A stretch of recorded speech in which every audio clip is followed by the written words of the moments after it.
All right, Chris, just going to get a little bit of a test from you, if I could. Testing. Check 1, 2. Alrighty, I think we're... Busting fat rhymes, yo.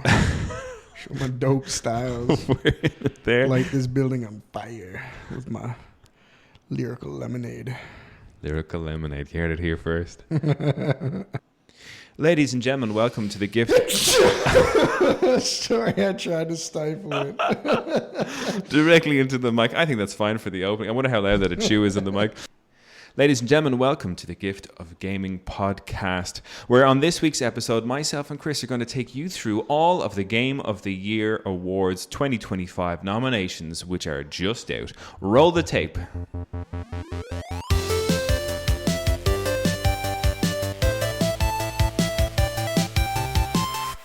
All right, it's me, your host, Darren Wade, and today I'm joined by the console-hating, PC-playing, lore-seeking, retro-repping, full-time Canadian himself, Chris Robbins. Chris, welcome to the team. What's going on? Chris, we just watched the announcement for the 2025 Game of the Year nominations. We did.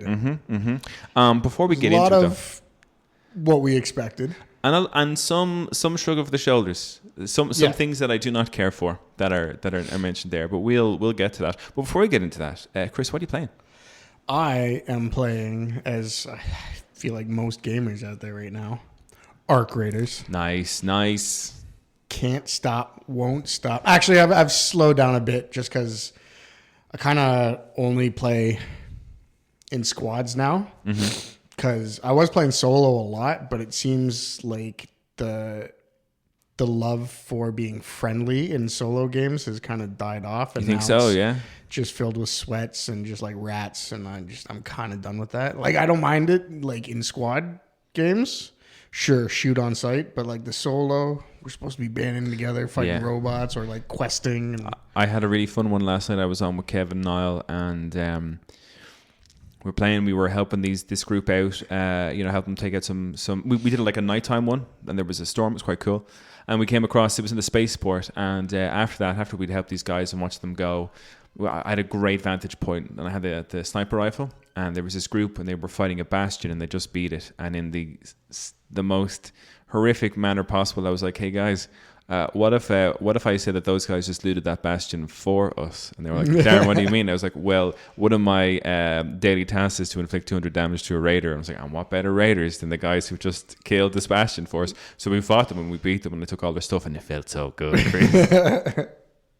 Dirty, man, dirty. As long as you're not killing people in extract. No, never. I'd never do that. Well, not yet, anyway. So it's just Arc Raiders for you at the minute, yeah. I'm not really playing much of anything else. I probably should be. I hop in for the odd Mega Bonk here and there when I just want to like turn my brain off and look at pretty colors. I need to give this Mega Bonk a thing. Mega Bonk is awesome. Maybe I will with my new upcoming Steam machine, Chris. Yeah, there you go. There you go. Fucking get on it. I was chatting to you before the episode started. Did you reckon a retail price of around €800 for our Gabe Cube? Yeah, I can't imagine being at much more than that, just based on the specs and like, not just the specs, but the speculations of people. They don't think it's going to be quite as powerful as a PS5.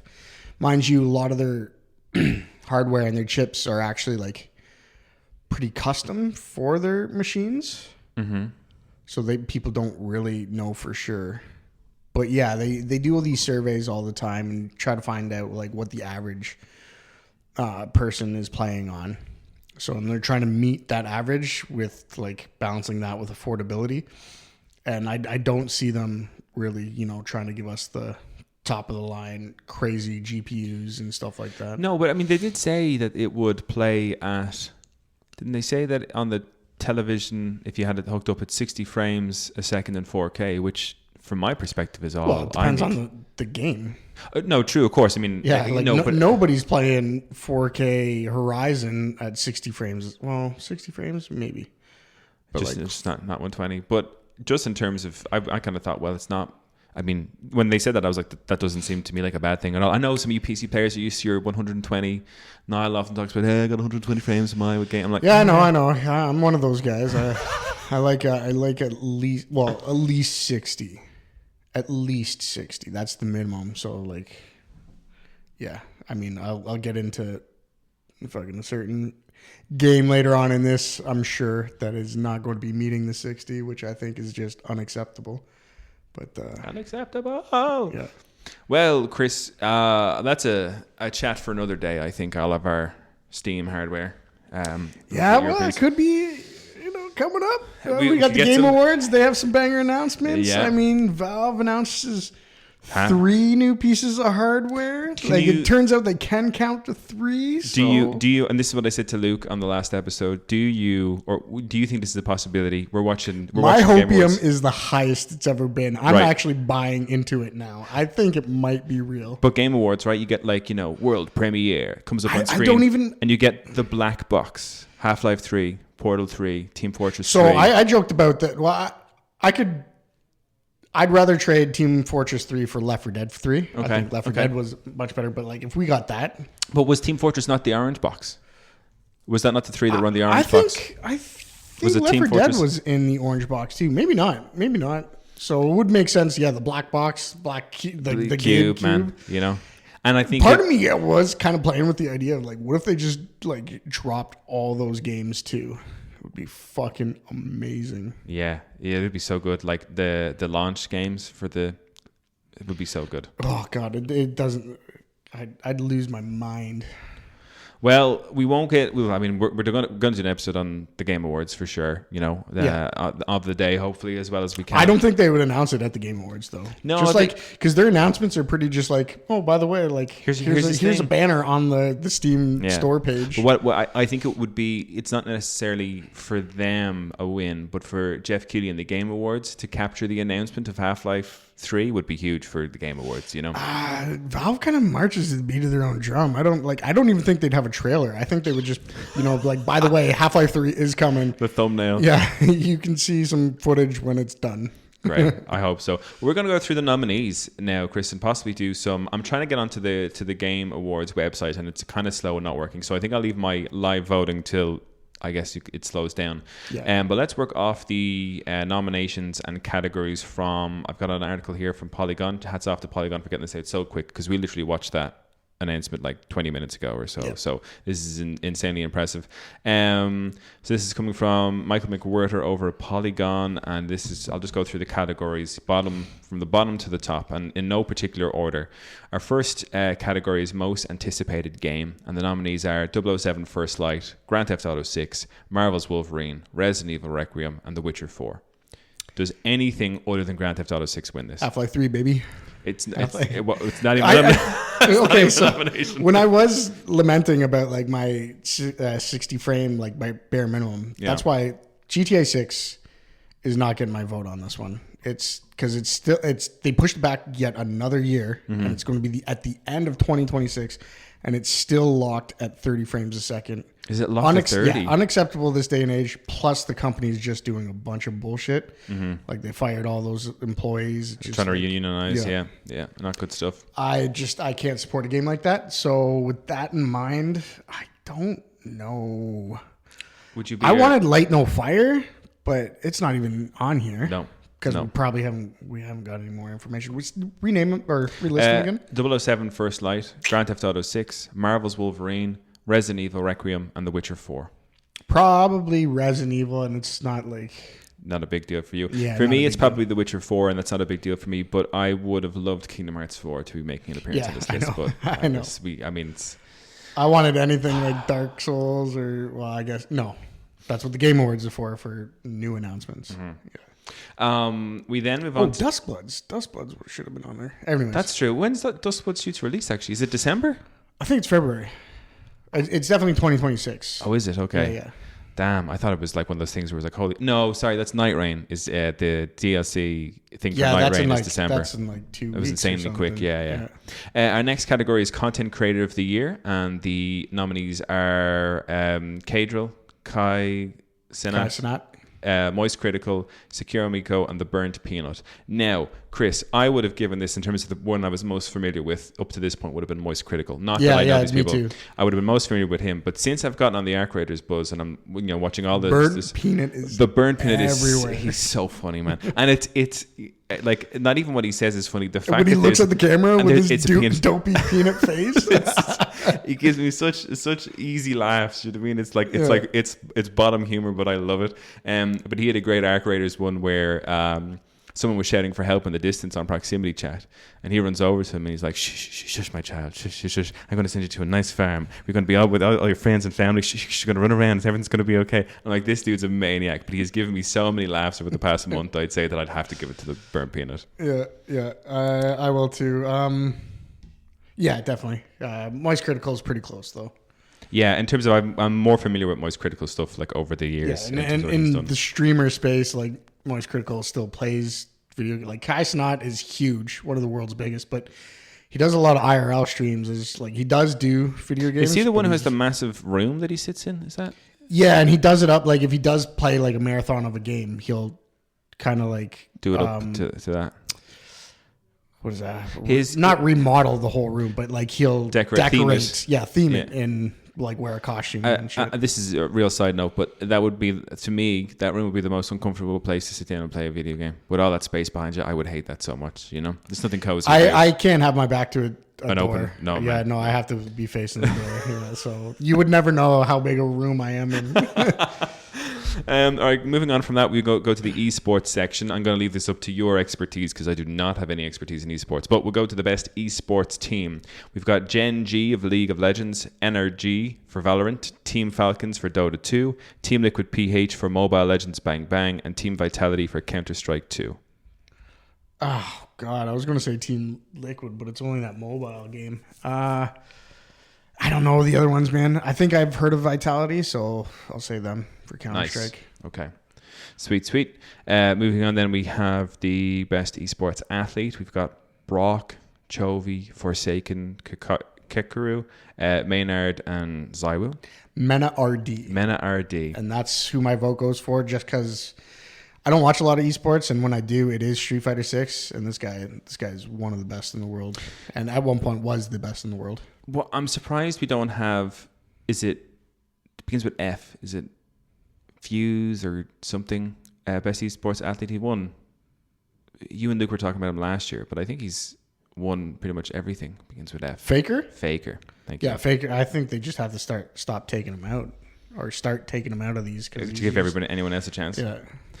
We go then to the last of the esports section, which is best esports game, and our options are Counter-Strike 2, Dota 2, League of Legends, Mobile Legends Bang Bang, and Valorant. You were disappointed with Street Fighter. Crab juice. Yeah, I would love to see fighting. It doesn't even have to be Street Fighter. Just give me a fight. I think fighting games are the best esport to watch. Yeah. Just because they're the easiest to follow. They make the most sense. And League of Legends, I think you have to have an understanding of the game to really appreciate what's going on. Even if you understand the game, like the camera's flipping around, there's 5 teammates, they're all over the map. Like you don't know what the fuck's going on. Yeah. I mean, you could say the same. Like the other esport, like I watched a ton of, was StarCraft, and you could say the same about StarCraft. But at the end of the day, it's only 1v1, whereas like 5v5 is just way too much to follow. I don't know. I'm gonna give this to Counter-Strike because. Fucking, it's amazing that they're there still. Yeah, still a number one game. What year did Counter-Strike come out in? Counter-Strike 2. Let me have a look at this. Counter-Strike 2, because that's been up on this list. It was like Half-Life 2 mod. It was ages ago. You might only get hits for Counter-Strike 2, which is the one that they just kind of like remake or remodeled Counter-Strike 1. Like Counter-Strike 1 isn't really a thing anymore. It just got like everyone upgraded to 2 automatically. November 9th, 2000. Yeah, Half-Life Counter-Strike. That's gas. Man, yeah, it's been around for a long time. Once that's esports finished with, so you're going to give that to Counter-Strike. That's fair. So we go on to Games for Impact, which I want to see if I can get into the... this is the Game Awards website working, because if I can get in there, it gives us a little bit of a blurb. No, the website is definitely not working. Games for Impact? I'm not quite sure, again, what that exactly means, but our options are Consumi, Despalote, Lost Records, Bloom and Rage, South of Midnight, and Wanderstop. You familiar with any of these, Chris? South of Midnight's the only one I'm familiar with. And South of Midnight looks great to me. Yeah, it looks great. Well, I didn't think it was a Games for Impact. I thought... Is Games for Impact like a cultural thing? Like, cause for South of Midnight... Either cultural or like, touchy-feely, kind of like touched on real, I don't know, emotions and stuff. Let me see if I can cycle through... No, I definitely can't. Could have been cultural because I don't know. Maybe South of Midnight really leans into that old. Well, it's got kind of like down with the bayou, all that kind of the Cajun kind of. Lost Records, Bloom and Rage, I think is a sidestep for. Oh my God, I can't think of the name of this series. But that looked great in terms of what I saw from it. But for me, the only one I'm familiar with would be South of Midnight. And I'm a big fan of like New Orleans, the Bayou, all that kind of stuff. The music and everything like that would probably get my vote there. We're going to go to debut indie game. And I'm going to read out the nominees here, Chris, but I think I already know where your answer is going to be for this one. So debut indie game, which is that I think their standard for a debut indie game is that it has never before... It's never before won a Game Awards, and it had to have been released this year, I think, to be a debut indie game. The options are Blueprints, Clair Obscur Expedition 33, the first of many of their mentions, Despelote, Dispatch, and Megabonk. So, as much as I love Megabonk, it doesn't actually get my vote here. Mm-hmm. And I'm also going to go... Hear me out first. Okay. Not going to give it to Expedition 33. And you're not going to give it to Megabonk? Not going to get. I think it's Blueprints. I think Blueprints did much bigger things. I think it was way more popular. I like what they did. Megabonk was fun, but it was.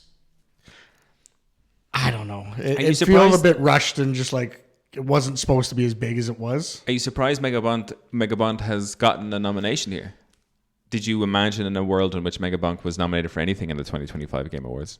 It got too much popularity all of a sudden to not like, and it's still got the recency bias. So it had to have been, I think, considered for something like this. Given a chance, yeah. And the reason I'm not giving this to Clair Obscur is because I don't consider it an independent game at all. They outsourced a lot of the work, like the mocap and like all the music. I think there was more like the acting. The music would vocals. Have been. I'd say any. I mean, with the exception of maybe Square Enix, you're talking about Nobuo Uematsu, who's worked with Square Enix for years. But I wouldn't say it's fair to say that they exported the music, do you know what I mean, or outsourced the music. I think any kind of game company is going to look at a... Okay, but that's just a small example of the massive amounts that they exported. Yeah. Like the credit roll was like 400 people. Nothing about that says independent. Yeah. They had a publisher. They spent millions on it and had publisher money and like investors. Nothing about that game seems independent to me. So I don't know what the definition of independent is. Like, it just doesn't make any sense. This is our third, in 2020, or maybe this is our fourth Game Awards kind of review. And every single year we've had trouble understanding, because there has always been, or I think at least in the last 3 years, has been the 2 indie or independent game award nominations. We've always struggled with them. So I guess here's no difference. I think Blueprints for you. I think Blueprints for me. I think an independent game is a team of like 20's pushing it or less. Yeah. And like very small budgets, nothing on the scale of Clair Obscur. Nice. I think for me, the only one I've played in that group is Clair Obscur, so that gets my vote. Next category, community support. Our nominees are Baldur's Gate 3, Final Fantasy 14, Fortnite, Helldivers 2, No Man's Sky.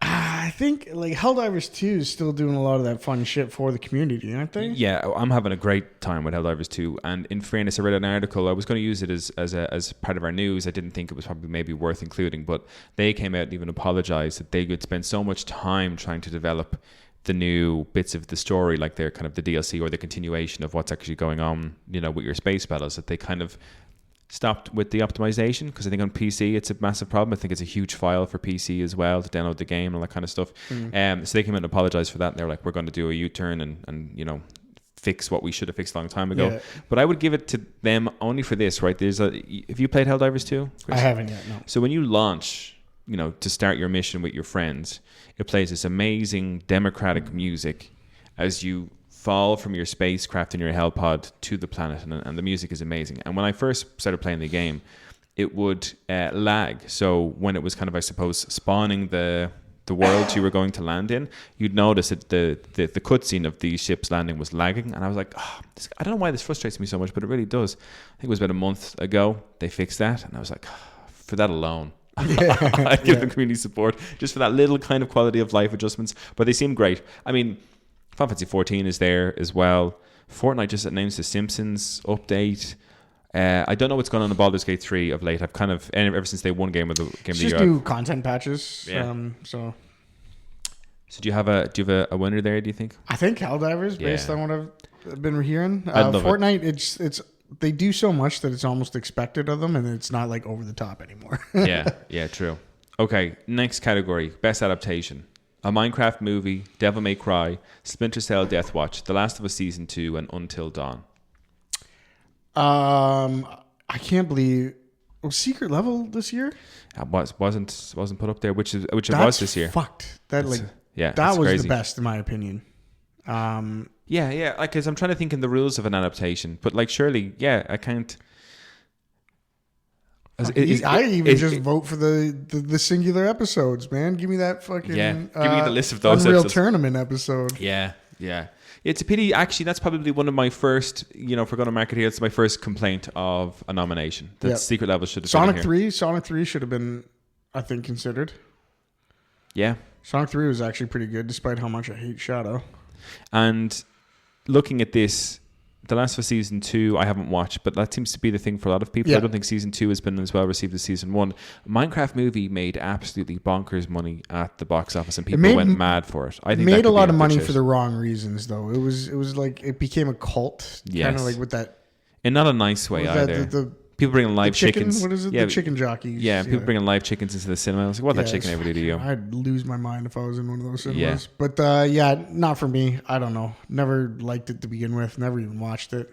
Haven't actually watched any of these, but I think probably Last of Us based on the first season. I hope it goes to Last of Us. I think it'll go Minecraft. But you think it'll be Last of Us will win that? Yeah. Okay, nice. Next category, best VR, AR game. Alien Rogue Incursion, Ark and Age, Deadpool VR, Ghost Town, or The Midnight Walk. I think I heard good things about the Alien one. Alien Rogue Incursion? Yeah. The only one I'm familiar with and I think fell in love with is The Midnight Walk is the one that's done in like a claymation or stop motion or something. Yeah, which to me, if I ever want to play VR, it's got to be a real different kind of experience. I think I'd go mad for that, so I'd probably go Midnight Walk. But yeah, Alien Rogue Incursion. I mean, an alien game, scary as. I think we've said this before. The best thing for VR is horror. I think. Yes, absolutely. It runs so well. Yeah. So you're going Alien Rogue Incursion? Yes. Nice. Okay, I'm gonna go Midnight Walk on that one. We come to best strategy sim. This is an interesting one. I quite like the options here: Civilization 7, Final Fantasy Tactics: The Evilest Chronicles, Jurassic World Evolution 3, The Alters, Tempest Rising, and 2 Point Museum. I gotta give it to Final Fantasy just for the opportunity to see it. It is one of my top 5 games of all time. Not the remake, but like the original. Yeah, well, this is a remake of the original. None of that War of the Lion stuff is in this. Yeah, and I know we've had our problems with remasters making the cuts for these. So here's my question to you, right? And this is, I know Craig made a big complaint about this one with the pricing and everything like that, which I agree to a point. They came out and said that they lost all the code. So this game was made from the ground up to be the original. So was that, in theory, a remake? Good question. I don't know. I have no idea. So, like, rather than it being a remaster, because I don't mind remakes, if they've been really delved into. I do have a problem with remasters, but was this be considered a remake rather than a remaster if we've got voice acting, code reinserted into this game from the ground up? I'd have to play it to see like how true, because if they matched if they were true to the original and had to rewrite the code, I think that's pretty fucking incredible. Yeah, probably more credible than just remaking something else. Absolutely, But yeah, like I was trying to say, one of my top 5 of all time. If I could see it win something, I gotta vote for it. Yeah, I'd love to see it win as well, and it would get my vote. Looking at this, the one thing I am disappointed by is that Civilization 7, for me, when I was thinking of Civilization 7's release, being like, wow, I'm gonna have so much fun with this game, the next Civ 6, blah blah blah. It's been such not a flop for me, but I played it up until about April or May, and I haven't really gone back to it since. And I'm kind of sad that I'm looking at this Game Awards and they're in Sim game. I'm like, I'm not giving my vote to Civilization. Civ is one of those games where, like, when they release a new one, like, you should always be a generation behind. So Civ 7 comes out, That's when you buy Civ 6 and start playing it. Because Civ 6 will be when perfect. Civ 8 comes out, that's when you get Civ 7. Yeah. Because there'll be so much more content. Next category we go to is Best Sports Racing Game. We have EA Sports FC 26, F1 25, Mario Kart World, Rematch, Sonic Racing Cross Worlds. Thoughts? I only played Mario Kart World, and I did like it. I liked what I saw about Rematch, despite not being really a soccer fan, but it looked pretty fun. I got to give this to Mario Kart World, though. Yeah, I think I do too. Looking at it, I'm a big fan of F1, and I know people who play kind of, proper sim versions of F1 25 seem to love it. Seems to be quite good, but I've only played Mario Kart World, and I think it deserves to get the thing here. Actually, no. You know what? No, I don't think it does deserve that. I'm going to go F1 25. Okay. I don't think Mario Kart World deserves it. Throwing shade on it, Right. What we'll do is I'll do one more category here. Best RPG. We've got Avowed. Do we have to talk about it? Best RPG. Yeah, it's the reinvention of the RPG, man. It's fucking. We've got Avowed, Clay Obscure Expedition 33, Kingdom Come Deliverance 2, Monster Hunter Wilds, The Outer Worlds 2. Before we get into what will inevitably be both our votes, I'm thrilled the Monster Hunter Wilds has gotten in here, like that there's some mention of it, because I think that game still has promise. And I think I had lots of fun with it, and I think it's still a great game. Craig put it perfectly in that it's a great game, but it's not a great Monster Hunter. And I think that's bang on, and I think it deserves to be in here, and I'm glad it got in here. As an RPG? Yeah, I think so. It's not an RPG, man. You don't think so? Leveling up all your... More of an action than anything, I think. I suppose. Oh, I guess the lines are blurred for a little bit for that one, I think. The lines are blurred for all these categories now. Hard to say. So where's your vote going for Best RPG, Chris? I don't know. Maybe throw a little shout out for Kingdom Come Deliverance 2. Yeah, no. So. It's actually, don't get me wrong. I've only heard great things, and it could be a sleeper hit for the awards, but gotta give recognition where recognition's due, and that's Expedition 33, baby. As you said, reinvented. Yeah, RPGs. Just gave us hope for what we both have thrown shade at turn-based games on this podcast, because we used to love them, and then we hated them because they're just boring, and now we love them again because they're just engaging. Well, look, before we move on, I just want to let you know about our Patreon over at patreon.com/thegiftofgaming. For less than a coffee a month, you can hop onto our Patreon, where we currently have over 100 post shows for you to enjoy, from video gaming battle episodes to thoughts and opinion pieces on the here and now of gaming, and even extra news episodes every month. There's so much for you to enjoy, all while helping keep the lights and mics on here at the Gift of Gaming podcast. On today's post show, myself and Chris are going to ask the question of what would be our 6 nominations for Game of the Year, that we have played this year. So check out patreon.com/thegiftofgaming for our growing library of video game content. And do you prefer to listen to your podcast via YouTube video? Then boy, you're in luck. All of our podcast episodes are now on YouTube over at youtube.com/thegiftofgaming. Leave a like, subscribe if you're feeling bold, and tell us what you think by dropping us a comment. There we go, Chris. I did my... Woo! Very well done. Thank you. Did my little filler thing there. And we can move on. We can get on with our lives now. Next category, Best Ongoing Game. Okay. Best ongoing game: Final Fantasy 14, Dawn Trail, Fortnite, Helldivers 2, Marvel Rivals, and No Man's Sky. This is pretty much just the best community support all over again. I'm going to give this to Marvel Rivals. That game, it came out with a bang, but it's still pretty popular. They just announced Season 5. They actually, they dropped Gambit, I think, nice. Is the new character, and they also, because they're having a anniversary event, so if you log in or do something during that event, you get a legendary shark, Jeff the Shark skin. Cool. And $25 worth of the in-game currency to buy whatever skin you want. Oh, that's pretty sweet of them. Yeah. So and people are still playing it. People love it. I don't think it's going to die anytime soon. They have an infinite roster of... Oh man, Marvel characters just to keep bringing into it. Yeah, for sure. For me, this one I'd probably go to Helldivers 2 for the fact that I'm still playing it. Like, it's still an ongoing game for me. That's fair. Yeah. Best mobile game. I'll name the nominations, but I care not for mobile gaming, Chris. It's that... it's the one, the derby one, the high school girls racing. Oh, Umamasume. Yeah. Pretty Derby. Yeah. Wuthering Waves, Sonic Rumble, Persona 5, The Phantom X, and Destiny Rising. Could be Wuthering Waves. That was big, I think. I remember That was when pretty came out. big, yeah.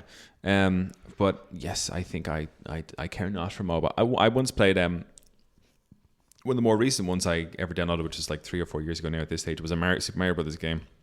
And all I could do was make Mario jump. He just ran across the screen and I just make him jump. And I was like, is this what mobile gaming is? And I know that's not what mobile gaming is, but I just couldn't. I couldn't do it. Pokemon should transition in not just Pokemon Go, but like the actual like old versions games. of it. Yep. Yeah. Because I mean, they're not putting any effort to make. We'll never see them again, Chris. Pokemon Company or Game Freak, whatever it is, they hate the old gamers for Pokemon, you know.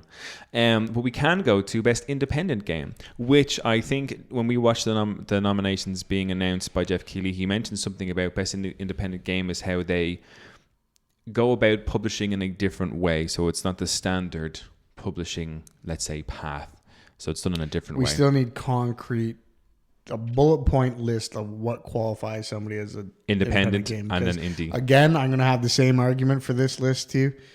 As much as it is like one of the best games of the fucking past like decade, you don't consider Expedition 33 is not an independent game. Sorry, cannot give it this vote. Along with Expedition 33, the nominations also are Absolem, Ball X Pit, Blueprints, Hades 2, and Hollow Knight Silk Song.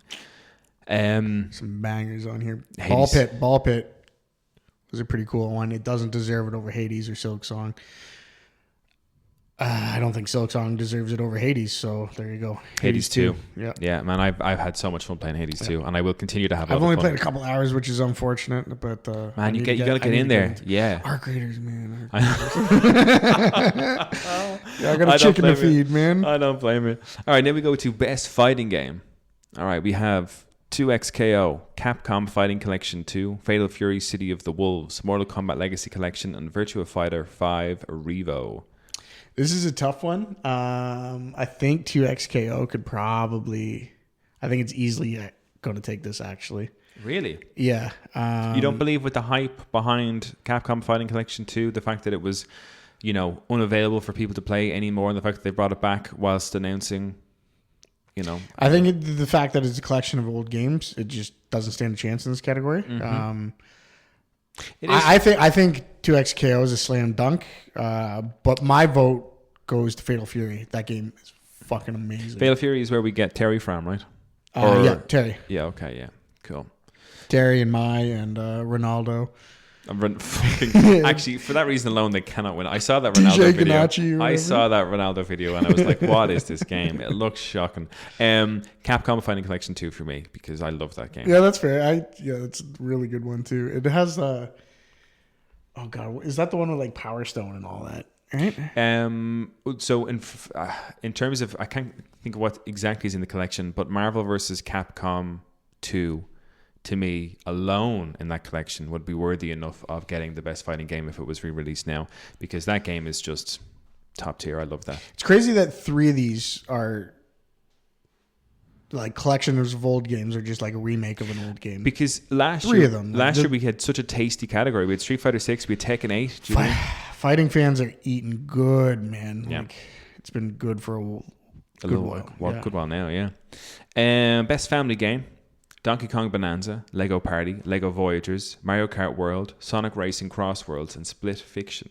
I'm going to give this to Donkey Kong. I think it's a great family game. I think it's probably a perfect family game. What are your thoughts? Because you're the only one in the crew who's played Donkey Kong Bonanza. I liked it. I still am not crazy about the redesign of Donkey Kong. I'm not crazy about like... Why is there a little kid on my shoulder, like singing? Like, you could have just had Diddy playing like the bongos or something if you want to make a music game. Mm-hmm. Would have fit just as well. Still a thoroughly fun game though. Nice. Bit of a collectathon. So, if you got Zelda greed, this game might be a bit of a nightmare for you if you want to collect everything. I liked it. Didn't finish it, unfortunately. Probably will one day, but... Yeah, kind of fell off. I'd probably give this one to Split Fiction. I'm currently playing Split Fiction with my brother, so this falls under the best family game category perfectly for me. I guess that is family. I just pictured like, parents and their little child, and I was like, Split Fiction doesn't seem like a family game. True, yeah. I mean, like like a couch co-op, I think would mean more to the gaming community than family game. Should have been in terms of we as gamers are very much aware of couch co-op as a category, within itself. I'd prefer that to be maybe the category as opposed to best family game. But Science Fiction has been a lot of fun. I don't think it's blown me away in the way that It Takes Two did, their previous game. But it's still fun. It's a decent storyline, and me and Graham are having a good time playing it. We haven't finished it yet or anything, but it's been fun. It's been quite easy, it's not. But again, I think the game is more for like you're just there for the ride. Yeah. It was kind of like It Takes Two. Like It Takes Two wasn't too difficult. I think Mario Kart takes that though. Still. Oh, Mario Kart wins that one. Yeah, hands down. I mean, I can't think. Yeah, I think it's probably Mario Kart's guarantee because they only have this one in best multiplayer, and I think there's better games in best multiplayer. No, they had the best racing. And best sports. Racing. Sorry, yes, yeah. So I think this is probably their best shout. Is Mario Kart here? Best action adventure game. Our nominees are Death Stranding 2 on the Beach, Ghost of Yotai, Hollow Knight Silk Song, Indiana Jones and the Great Circle, and Split Fiction. Based on what I've heard, I think this goes to Death Stranding. I'd agree. I would like it to go to Indiana Jones and the Great Circle. Again, I wouldn't. That's probably my least favorite on this list. What were the other? The Silk Song? Ghost of Yotai, Hollow Knight Silk Song, and Split Fiction. Yeah, I don't care about Ghost of Yotai either. But Yotai, yeah.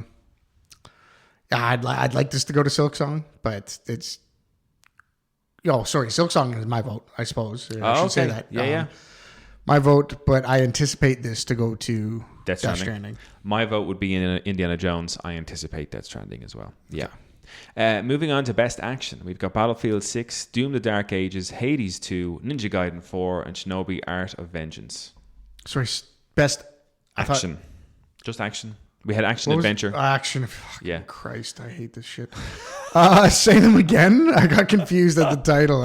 Our options are Battlefield 6, Doom the Dark Ages, Hades 2, Ninja Gaiden 4, and Shinobi Art of Vengeance. Yeah, my vote and my expectation is Hades 2. I'm right with you. My vote and my expectation is Hades 2 there. I think that's probably a slam dunk for Hades. Yeah. We got into a good one here, Chris. Best score and music. There's nothing to talk about. Claire Obscure Expedition 33, Death Stranding 2 on the Beach, Ghost of Yotai, Hades 2, Hollow Knight Silk Song. Expedition 33 might be the best of all time. I know I've said it. I know you think I'm crazy. But No, it's fantastic. Don't get me wrong. But I think Final Fantasy 7 is just it's just a different way. I don't even think Final Fantasy 7 is the best of the Final Fantasies. Wasn't 10 a lot better than... Nah, no way. That's pretty close. 7 has such iconic music. Such iconic. I mean, and the 7 music has well outlived its... I know 7's come back and remake, but people were still talking about the Sephiroth theme, 20 years after that game came out. Yeah, I don't know, man. Like, if we're talking about boss themes, I still think Dancing Mad, Final Fantasy 6 is better than Sephiroth. So okay. Yeah, that's fair. That's fair. It's kind of like what our first was, right? A lot of the time. It might have been, for games that had such strong songs in it. But no, listen... Expedition 33 is up there for me without a shadow of a doubt. Not even the best Squeenix soundtrack, though. That goes to Chrono Trigger. I'll have to play that. I'll have to play that to see. We move on to... How many have we got? We got a couple left. Okay, so best performance. This is an interesting one. We got Claire Obscure Expedition 33, Jennifer English. Claire Obscure Expedition 33, Ben Starr. Claire Obscure Expedition 33, Charlie Cox. Ghost of Yotai, Erika Ishii. Indiana Jones and the Great Circle, Troy Baker, and Silent Hill F, Konatsu Kato. So my problem here is, though, I played Expedition 33 in French. So if they didn't give it to the guy that played SK, then because he's the only one that played both French and English parts. Mm-hmm. I have to give it to Claire Obscure. Who played what? So Jennifer English played Alicia. Ben Starr played Verso, and Charlie Cox played Gustav. For me... Ben Starr, I think. So I think Ben Starr will win it. I preferred Charlie Cox's performance. I preferred Gustav's character than Verso's. I preferred Gustav's character too, but he just wasn't in it long enough to be as impactful as... Yeah. And I don't know. I like the final scene with Verso when he just I'm done, man. I want to give up. Yeah. Jennifer English does a great job with Alicia, but I think, for me, I think it would have been Verso or Charlie Cox probably, or Verso or Gustav stole the show for me as opposed to her. Alicia, I hate Mael.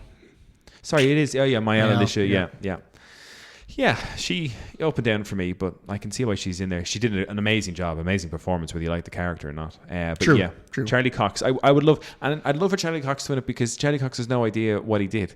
If you heard the thing where he sat down and did because his character wasn't in it a whole lot. Gustav, Charlie Cox had no idea. He had no idea what he was doing, what he was doing this voice acting and stuff for. And someone came and talked to him about how insanely big Expedition 33 had got, and he was like, oh shit, maybe I should play this game. He had no idea what he did. He had no idea what he had done. Crazy. And I love that. That's crazy. We move on to Best Narrative now, Chris. Best Narrative. So what have we got here? So Claire Obscure, Expedition 33, Death Stranding 2, On the Beach, Ghost of Yotai, Kingdom Come Deliverance 2, and Silent Hill F. I think this is another no-brainer. Expedition 33, easy, and it's especially easy for me too because we know I don't really play for narrative that often. Mm-hmm. So when I do, it's got to be a damn good narrative. Mm-hmm. And Expedition 33 fucking knocked it out of the park. Absolutely. I think Kingdom Come Deliverance 2 could be a dark horse in this though. You reckon? I suppose because it's a lot more narrative. Yeah, it's huge. Yeah. I think I'm a narrative guy. That's kind of why I play games. And Expedition 33 was one that had me. I felt like I was watching a TV show where every episode ended on a cliffhanger, and I just needed to keep playing. I needed to know more, and it's been a long time since I played a game that would have had me so encapsulated with what the fuck is going on here in the best kind of way. They were. It was breadcrumbs. They were just giving me breadcrumbs, but give me more. I didn't mind. I don't mind following this trail. It's all good shit. So, I would be very surprised if it doesn't get it, but I totally get where you're coming from. Kingdom Come Deliverance 2, I think. It's in with a shade of winning something in this Game Awards. Narrative is probably its best bet. Yeah, that's fair.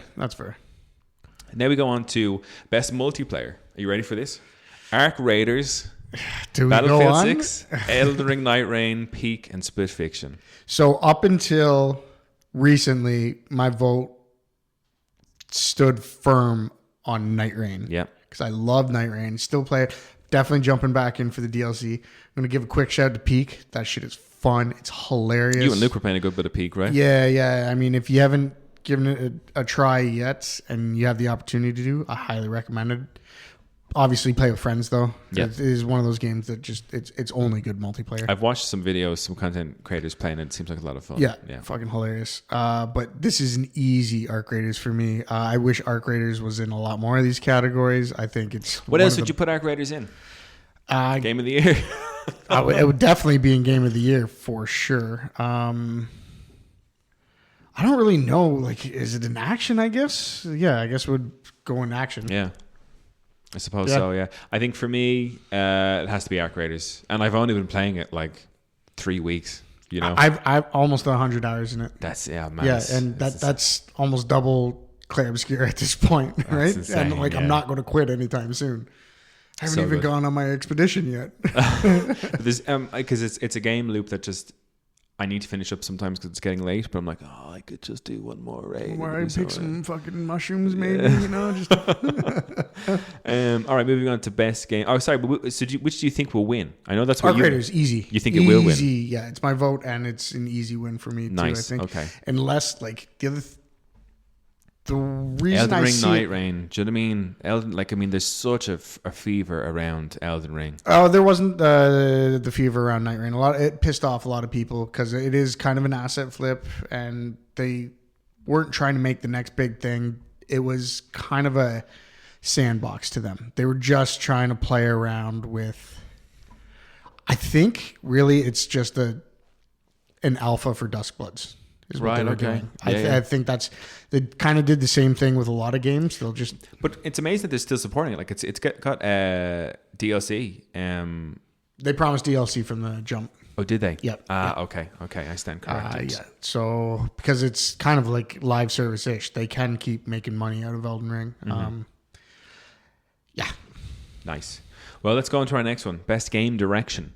Claire Obscure Expedition 33, Death Stranding 2, On the Beach, Ghost of Yotai, Hades 2, and Split Fiction. I don't really understand what game direction means. I think it means, and so this is why I think Clair Obscur Expedition 33 will be a shoe-in for this one in particular, is I think it means in terms of from start to finish, your theme, what you were aiming for, how it was executed. Expedition 33 theme is one of the strongest parts of it. Yeah, and I think in terms of executed, I could be wrong about this. I'd love to check the website, but it's probably still down, is it? Can I... Yeah, it's still frozen, unfortunately. But yeah, I think it's to do with like in terms of how well you pretty much what was your plan here? How did you do it? Was it effective? And I think Clair Obscurs was the closest thing to perfection you can get. Yeah, I was waiting for I thought it was gonna go a bit too off the rails, like your typical JRPG, and just the end would be a mess. But then it was just so satisfying. Yeah. Okay. Best audio design. Battlefield 6, Clair Obscur Expedition 33, Death Stranding 2, On the Beach, Ghost of Yotai, Silent Hill F. I've got two thoughts on this one. The first being, I don't think this could be a shoe-in for Clair Obscur Expedition 33. I mean, they had the best music. I don't know about sound design. No. Battlefield 6, I downloaded and played for about a week and had the same kind of vibes that I would have said that, let's say, Call of Duty Warzone did. That I think the idea of where you can hear things coming from and how you're hearing things, I think is amazing. I think it's done so well. The other thing I'm thinking of, and only because I've watched some clips on it, Silent Hill F seems to in terms of audio wise, seems to freak people the fuck, which was totally the reason why it was done. I didn't play Silent Hill F this year, but this year I did get around to playing Silent Hill 2 Remake. Nice. So if that game is any indication of what the sound design in F would be, definitely, because it is just creepy atmosphere, and they do a good job of nice. Especially with the radio that kind of starts bugging it. Well, I guess the radio won't be an F, but I'd love to see, I mean, if Craig was here, I'd love to see what his thoughts on Death Stranding 2 on the beach are. I'd love to know how that one is doing in terms of, is that a great audio design? It strikes me as a game that could have really kind of strange and weird sounds and stuff. So I think my vote would be Battlefield 6. I think Death Stranding 2 could be in with a shout here. I played Expedition 33. So I guess I should get my vote. Nah, I'm going to say Silent Hill F based on Silent Hill 2 Remake. That's my justification for Perfect. It. That's totally fair.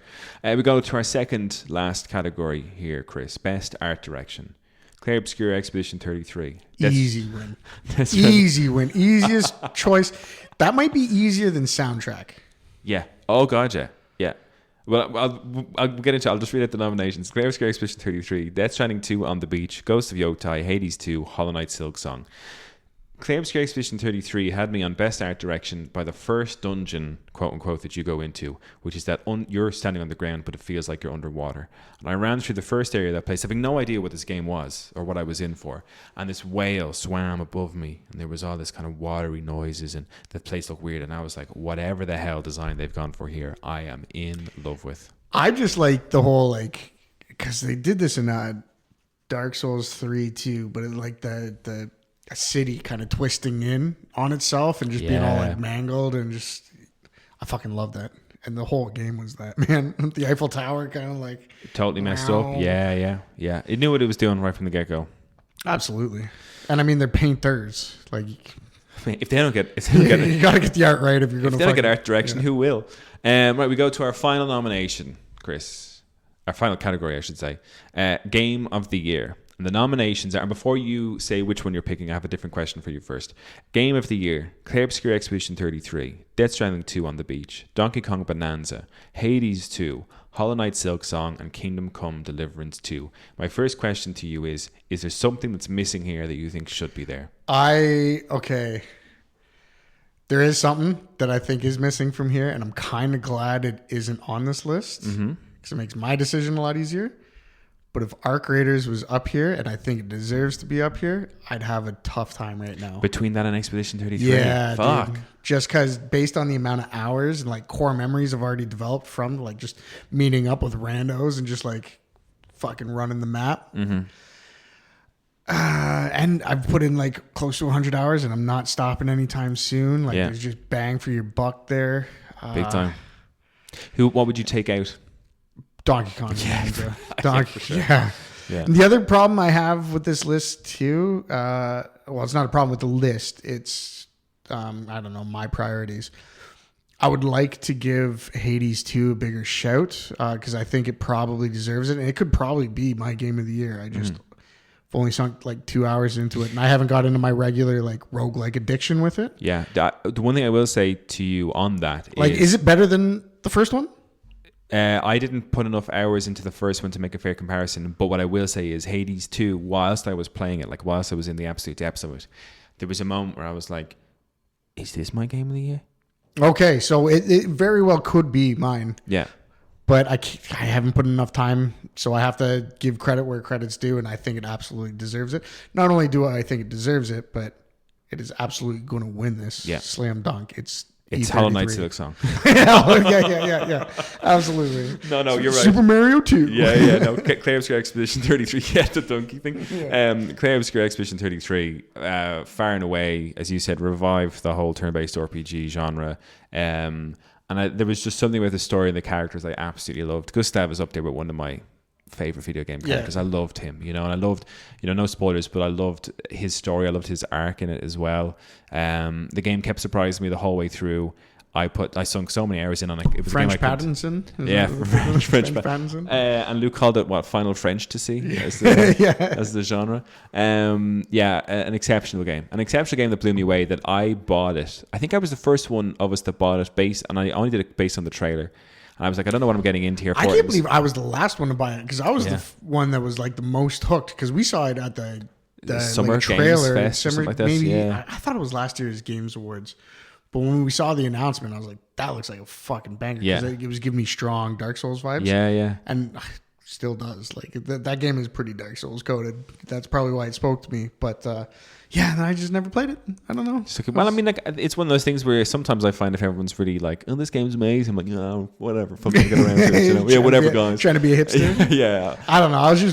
I was stupidly waiting for a sale on that one, and that was it was good because it was 50 quid as opposed to paying 70 for your standard game. So I think bang for your buck was amazing. But yes, I picked that one up, and I remember it's the first game in a long time where I was hassling us, like the group, to be like, guys, you need to fucking play this game.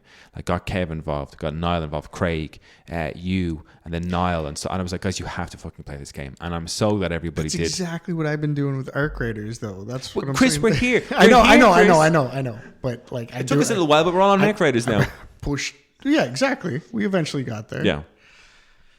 So yeah, I don't know. Arc Raiders Game of the Year. You heard it here first, guys. I want to know why it's not on this list. So I think, and I could be wrong in saying this, and I think I mentioned it before. I think the reason it's considered for the multiplayer game of the year is because of the beta. Because of the beta, and I don't think that the full release of the game released in time to be considered for this year's Game of the Year awards. I think that's why it's not up there. And in fairness, I don't even know, even if it was within the cutoff, I don't even know if it would have had time to really get into the minds of people to put it in Game of the Year. I think so. What were the other nominees again? Clay Obscure Expedition 33, Death Stranding 2 on the Beach, Donkey Kong Bonanza, Hades 2, Hollow Knight Silksong, and Kingdom Come Deliverance 2. Okay, so there's nothing. Because I was going to say like Battlefield 6 is on there or something. That's bullshit. But like, there's a wide variety there. Yeah, so a good mix. Yeah. Well, we hope you enjoyed us telling you what the nominees are and who we'd pick and what we think will actually win. Join myself and Chris for the post show where we're going to actually put together our own 6 nominations for what we wished were nominated for Game of the Year and what we would possibly choose out of those 6 nominations. If you want to check that out, check out patreon.com. Chris? I feel like I just went over that though. Yeah, oops. Possibly. Thank you so much for joining me, Chris, and thanks so much for getting on this right after the nominees were announced. And to our listeners, as always and forever, keep enjoying the gift that is gaming. Peace out.